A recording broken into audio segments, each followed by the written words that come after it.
तरतीब से वॉशरूम जाओ, फिर अच्छे बच्चों की तरह इसके पैसे देना, ठीक है? चंगेज, कसम खाती हूँ तुम दोनों को कत्ल कर दूंगी। ठीक है बच्चों, तुम सब तरतीब से जाओ, तुम जितना भी चाहो घर में पेशाब कर लो, ठीक है? फिर तुम चले जाना। आपने हमसे खेलने के लिए पैसे लिए थे, हमने तो ठीक से खेला ही नहीं, और अब वॉशरूम के भी ओह पैसे। बच्चों, क्या तुम वॉशरूम की बात कर रहे हो? तुम्हें तो मेरा फैन होना चाहिए। ठीक है चलो अपने घर जाओ, चलो चलो चलो चलो घर आदम, जाओ। ये बच्चों के मुंह पे टेप क्यों लगी हुई है? बच्चे, मेरा मतलब है ये टेप से ये मोहल्ले के बच्चे हमारे घर के पीछे लॉन में चंगेज के साथ खेल रहे थे। बहुत शरारती आयशा, बच्चे सू हैं। और चंगेज, तुमने मुझे बर्बाद कर दिया। मैंने बर्बाद नहीं किया, हमने नहीं किया, बैरके जान ने किया है। क्या तुमने मुझसे रकम नहीं ली थी? इन्हें सच सच बताओ, तुमने मुझसे बच्चों की रकम ली थी? क्यों कहा? पहली बात तो यह है कि ये मंसूबा आपका ही था, नहीं था क्या? अगर आपने मेरी पॉकेट मनी से जुआ ना खेला होता तो ये सब तो बिल्कुल भी नहीं होता।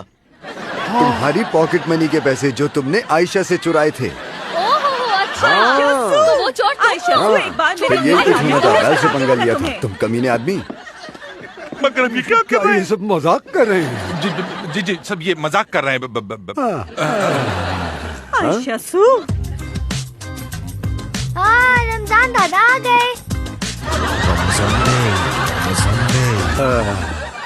ये कौन है? माशाल्लाह। ये मेरी बेटी है जनाब। मेरी फैमिली। कैसे हैं सब? क्या आपने नहीं कहा था ये फौत हो गए?